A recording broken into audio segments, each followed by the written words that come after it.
Welcome to Jazz Piano Skills. I'm Dr. Bob Lawrence. It's time to discover, learn, and play jazz piano. Well, here we are, May 6, 2025. Wow, it's the start of a new month. And as all of you regular listeners know, the start of a new month at Jazz Piano Skills means we begin studying a new tune. A new tune, but the same thorough, organized, structured, logical, skill-centric approach to studying and learning a tune. How comforting. It's so important. Wow, it is so important to be skill-centric because that is exactly what tunes expect us to be.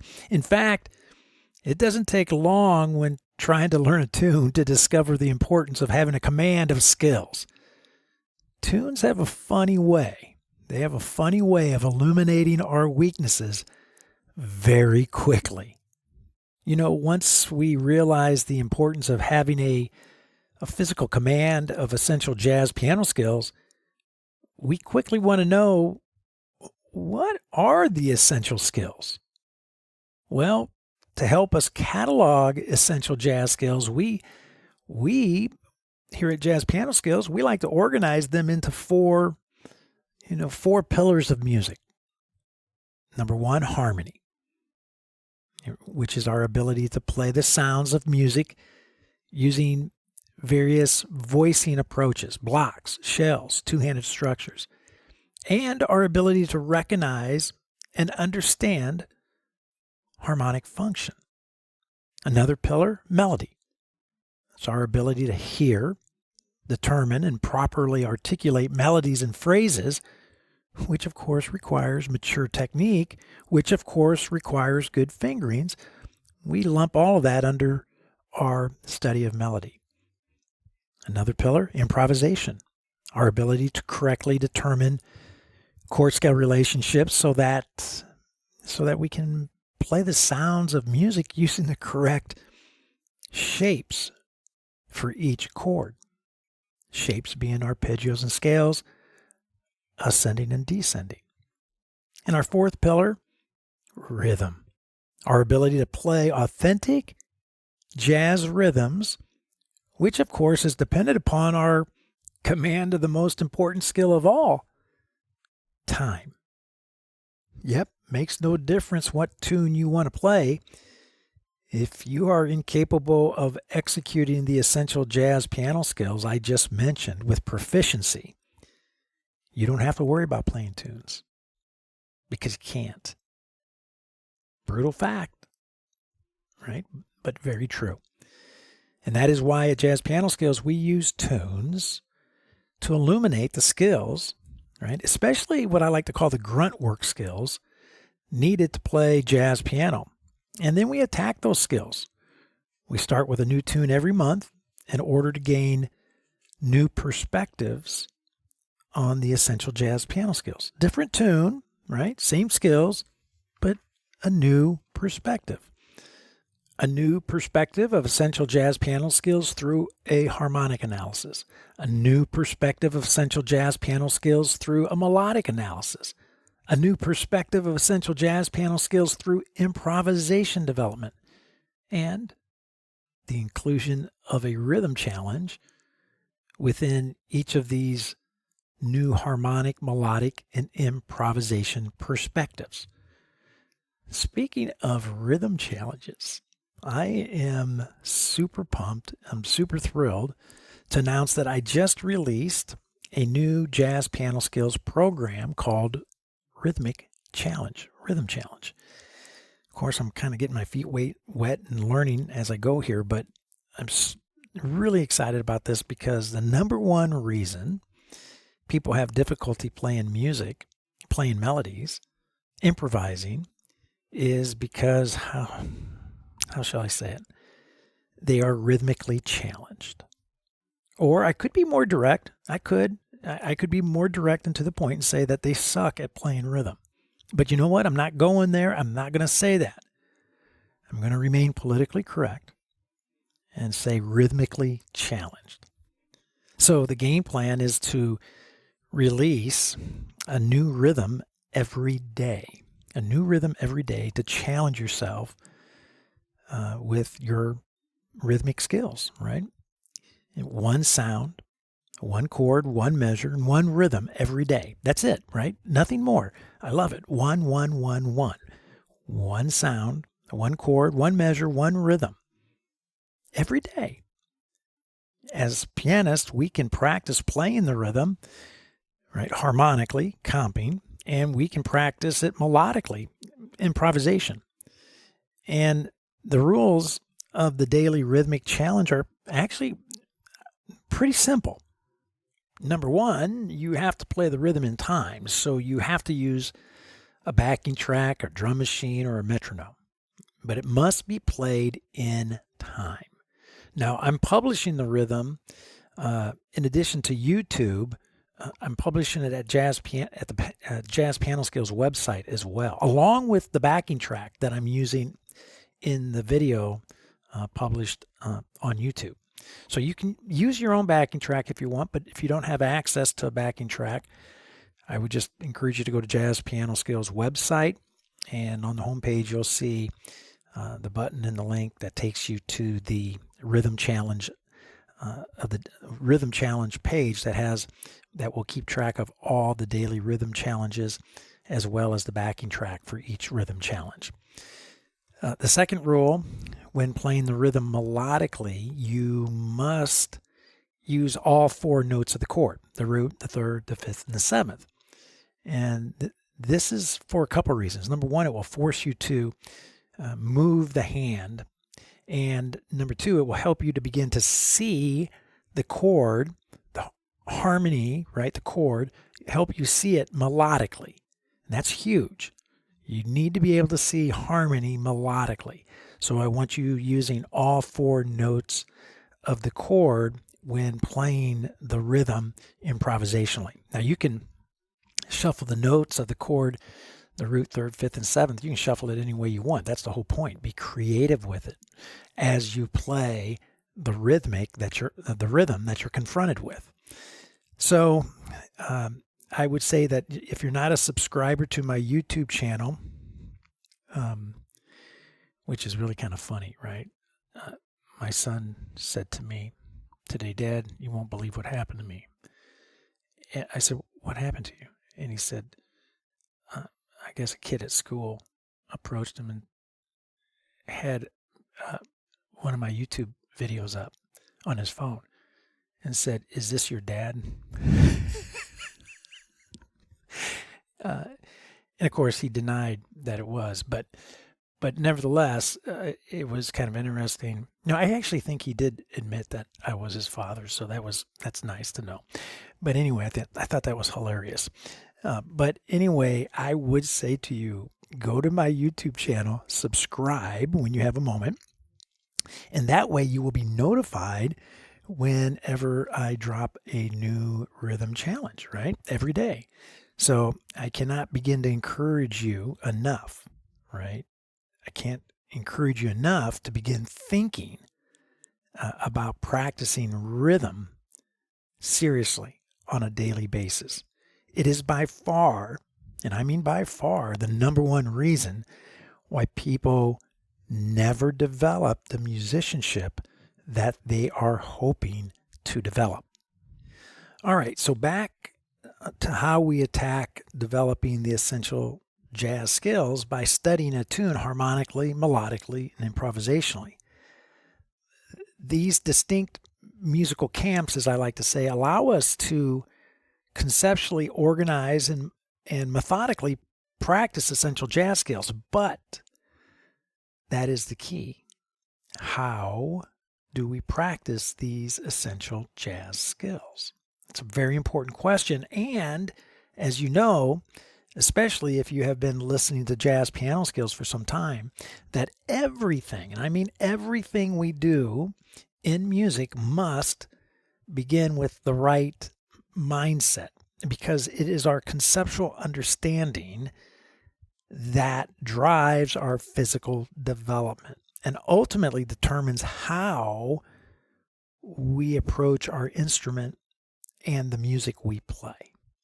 And this is precisely why I stress over and over and over again that we absolutely must see and understand essential jazz skills in relationship to, you got it, the 7 facts of music. And what are the 7 facts? I've been pounding them since the start of the year, right? Number 1, music is the production of sound and silence. Sound being major, dominant, minor, half diminished, diminished. Number 2, sound is produced harmonically and sound is produced melodically. Shapes, right? There are harmonic shapes, melodic shapes. Number 3, when produced harmonically, right, we are playing chords or voicings. Number 4, when produced melodically, we are playing arpeggios and scales, melodies. And number 5, when playing our arpeggios and scales, we are moving in one of 2 directions. There's only 2 ways we can go. We are either going up or we're coming down. And number 6, we decorate or we camouflage our arpeggios and scales with tension, meaning chromaticism, notes outside the key. And finally, number 7, to make all of this interesting, musical facts 1 through 6, we add rhythm. And this is why rhythm is so important to practice. This is what makes music interesting. It's the rhythms, right? Rhythm. So everything we do should be framed. We should be seeing everything, right, framed by the 7 facts of music. And I have stressed this in every episode since the beginning of the year, that if you are unable to see the essential jazz piano skills framed by these 7 facts of music, then there's a very high probability that you're just running in place. You're busy, but you're not going anywhere. You have a skewed perspective. In other words, you are not accomplishing what you think you're accomplishing when you're practicing. But here at Jazz Piano Skills, we prevent that from happening, right? We take an essential skill and examine it harmonically and melodically, right? We use it to develop our improvisation and rhythm. And we see it and practice it governed by the 7 facts of music. And in doing so, we avoid falling into the trap of running in place, right? Of being one-dimensional with our understanding and application of any skill, With all that being said, we continue our study of harmony, melody, improvisation, and rhythm this month using another classic jazz standard. As we always do, we're going to begin today with a harmonic analysis. So, today, you're going to discover a fantastic standard. One of my favorites. They're all my favorites, right? Every one. But this one is one of my favorites. I love this tune. Georgia on My Mind. We are going to learn the form, the chord changes, harmonic function for Georgia on My Mind. And we are going to play Georgia on My Mind using my suggested voicings. Plus, we'll take a look at some common harmonic movement progressions within Georgia on My Mind for ear training development. Of course, you will be given a rhythm challenge to develop your comping skills. So, as I always like to say, regardless of where you are in your jazz journey, a beginner, an intermediate player, an advanced player, or even if you are a seasoned and experienced professional, you're going to find this Jazz Piano Skills podcast lesson, Exploring Georgia on My Mind, to be very beneficial. But before we get started, I want to, as I always do, welcome all of you first-time listeners to Jazz Piano Skills. If you are listening to the podcast for the very first time, or you're just new to Jazz Piano Skills in general, I want to welcome you. I want to personally invite you to become a Jazz Piano Skills member. And your membership, in addition to keeping Jazz Piano Skills podcast 100% ad-free, which I am very proud of. It also provides you many, many perks. Number one, you have access to premium podcast content, which basically means you get to listen to the entire podcast episode. The first half of every podcast is free for everyone to enjoy. We deal with the question of the week. We lay out the educational agenda. We examine the lesson rationale. And then the second half of each podcast episode, for members only, we dive into the lesson content. The demonstrations are presented. The rhythmic weekly assignment is given as well. You also, as a Jazz Piano Skills member, have access to all of the podcast packets that come along with each weekly podcast episode. These are the illustrations, the lead sheets, the play-alongs that I design and develop for each podcast episode to help you get the most out of each episode. I always encourage you to have these packets in your hands when listening to the episode, and of course have them sitting on your piano when practicing during the week. You also, as a member, have access to the courses. These are comprehensive, sound-based, self-paced, and sequential courses that are available online that focus on harmonic, melodic, and improvisation development. And then you also, as a member, have a reserved seat in my Thursday evening master classes, which I host weekly. That's Thursday evening at 8 p.m. Central Time. And I know that's not the best time for everyone listening, but if you are unable to attend the master classes, they are recorded, and you can watch and rewatch the video of the weekly master class whenever and as often as you wish. As a Jazz Piano Skills member, you also have access to the private online Jazz Piano Skills community, which hosts a variety of educational forums, episode-specific forums, as well as just general jazz forums as well. It's a great place to mingle, to meet some new folks, to offer some feedback and assistance to other members, and also to receive some positive feedback and assistance as well. And finally, as a Jazz Piano Skills member, you have unlimited educational support, private, personal, and professional support whenever and as often as you need it. So check out all of these perks at Jazz Piano Skills. And if you have any questions whatsoever, please reach out to me. Do not hesitate. I'm always happy to spend a little time with you, answer any additional questions that you may have, and help you get registered and help you become a member so you can begin to discover, learn, and play jazz piano. Okay, so now on to the question of the week. This week's question comes from Chris Sullivan, living in Cedar Rapids, Iowa. All right. And Chris writes, okay, wait a minute. Before I even deal with Chris's question, I want to state, Chris, that I pushed your question to the top of the list this week because it's perfect. I mean, perfect. Considering that I just launched my rhythm challenge this week, you got pushed to the top of the line, to the top of the list. So okay. So with that being said, here is Chris's question. I am a very stiff pianist, and I'm not talking about my physical posture. It's my playing that is stiff. Everything I play sounds mechanical, and as a result, I have a heavy touch, to the point that my wife tells me, always in a loving way, that I sound like I'm forcing sound out of the piano. If it is okay, I would love to send you a recording of me playing Misty to get your insight and help. Thank you. Chris, what a great question. And of course, you can send me a recording of you playing Misty. I would love that. In fact, it will be very helpful for me.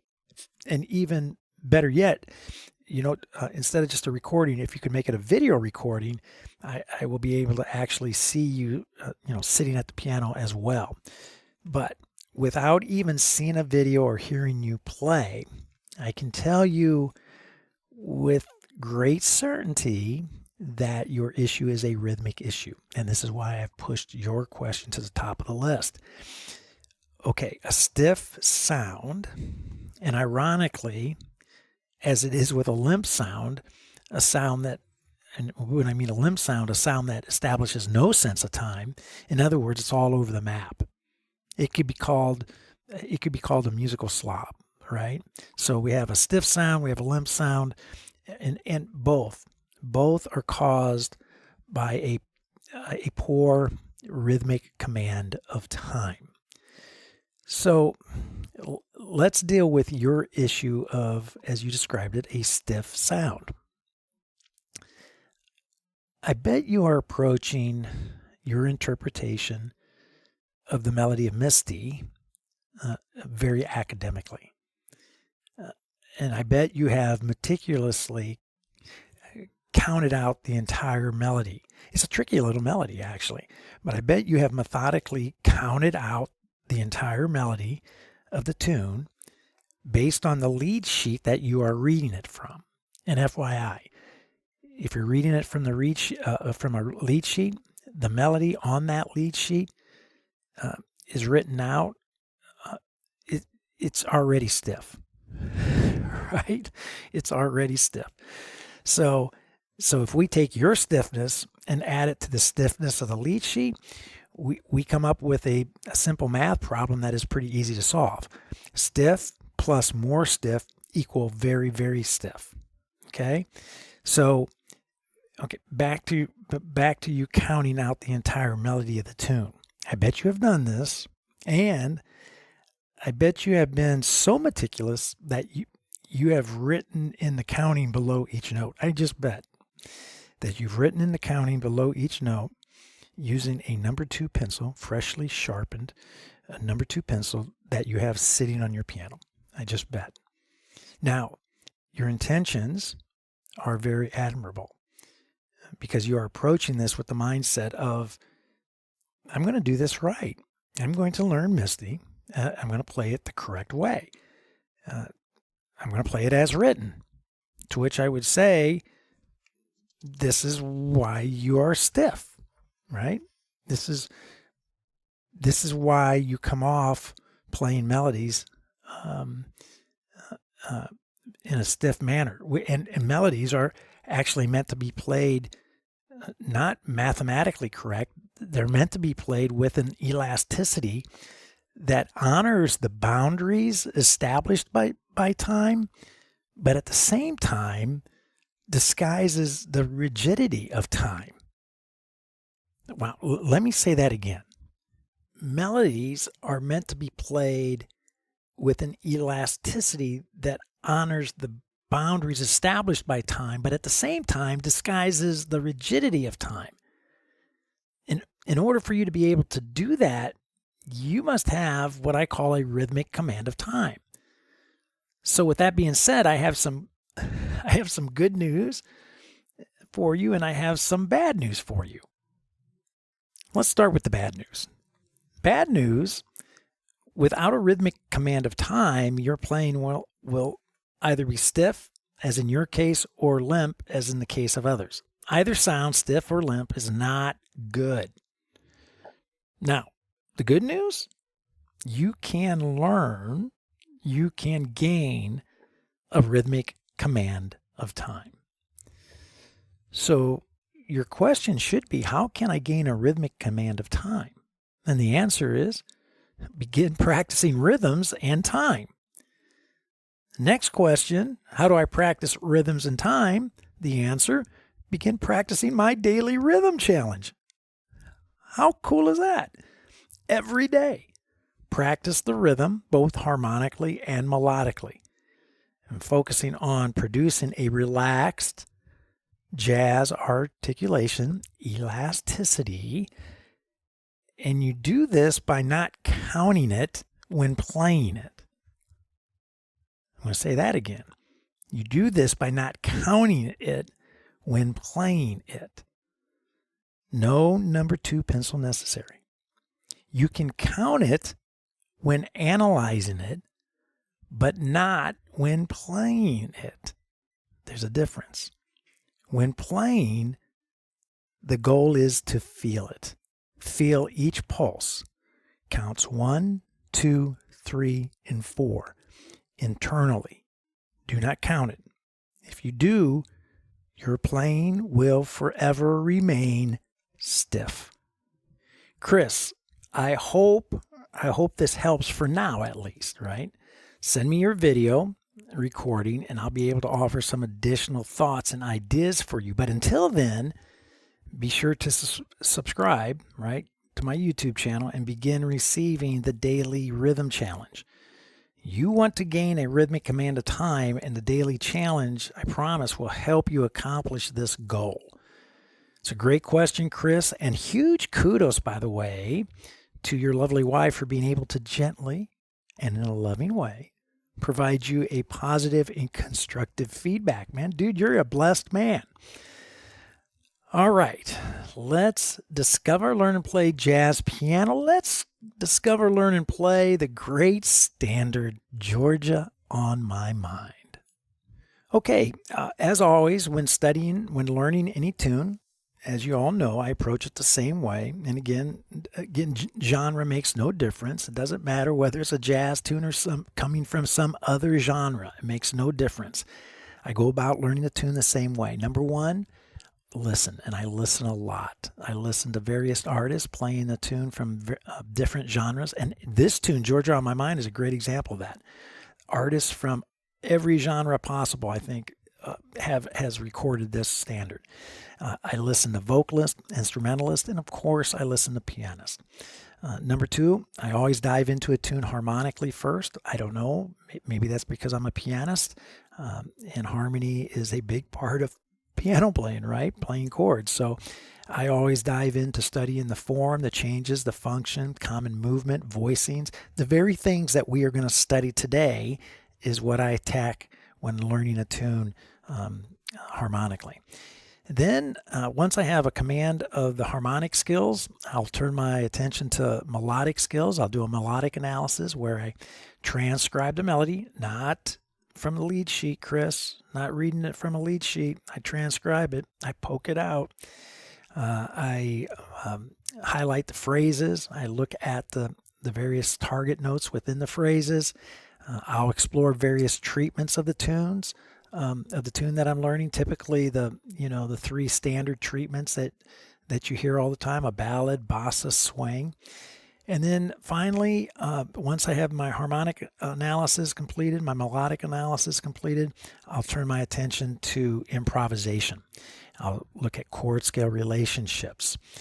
I'll practice arpeggio and scale movement, the shapes of the found within those chord relationships through the various sounds. I'll explore tension as well. And of course, rhythm. Of course, right? So it's pretty thorough. It's a pretty complete approach. It's one that I'm very comfortable with, and it's the one that we implement every single month when we attack a new tune here at Jazz Piano Skills. So this week, we start with our harmonic analysis, which will have us listening, determining form, learning the chord changes, harmonic function, and the voicings for Georgia on My Mind. Next week, we'll worry about the melodic analysis, and in 2 weeks, we'll dive into the improvisation. So the educational agenda for today is as follows. Number one, we're going to listen to some definitive recordings of Georgia on My Mind. Number two, we're going to discuss the form of Georgia on My Mind. Number three, we will discover, learn, and play the chord changes for this great standard. Number four, we will discover, learn, and play the harmonic function of Georgia on My Mind. Very important. Number five, we will discover, learn, and play my suggested voicings for Georgia on My Mind. We'll take a look at the block voicings today, which is new. We'll take a look at the left-hand shell voicings as well as the two-handed structures. So if you are a Jazz Piano Skills member, I want you to take a few minutes right now, hit the pause button, and I want you to download and print your podcast packets, the illustrations, the lead sheets, the play-alongs. Again, your membership grants you access to premium content and the materials for every weekly podcast episode, so I want you to take advantage of that. So download the podcast packets and have them in your hands as we go through the rest of this podcast episode, and certainly have them on your piano when practicing. as well. So now that you have your podcast packets, I want you to grab your lead sheets, and you actually should have 8 lead sheets in your lead sheets packet. And let me just run through them real quick to make sure you have the complete set. Lead sheet 1, we dissect the form of Georgia on My Mind. Lead sheet 2, we identify the unique chords that are found within Georgia on My Mind. If you take a look at lead sheet 3, we have a clean lead sheet with just the chord changes of the standard. Lead sheet 4, we have a harmonic function lead sheet for Georgia on My Mind, harmonic function. And number 5 highlights the common progressions that I recommend for ear training. We'll go over those. And then lead sheet 6, new, I've included the block voicings. So if you are at the stage where you're learning blocks, this lead sheet will be invaluable for you. Lead sheet 7 are my left-hand shell voicings that I use when playing Georgia on My Mind. And then lead sheet 8 are my two-handed voicings that I use when playing Georgia on My Mind. So that's a very thorough lead sheet packet, harmonic analysis that we're going to walk through today for this great standard. So we got a lot to do, so let's get busy.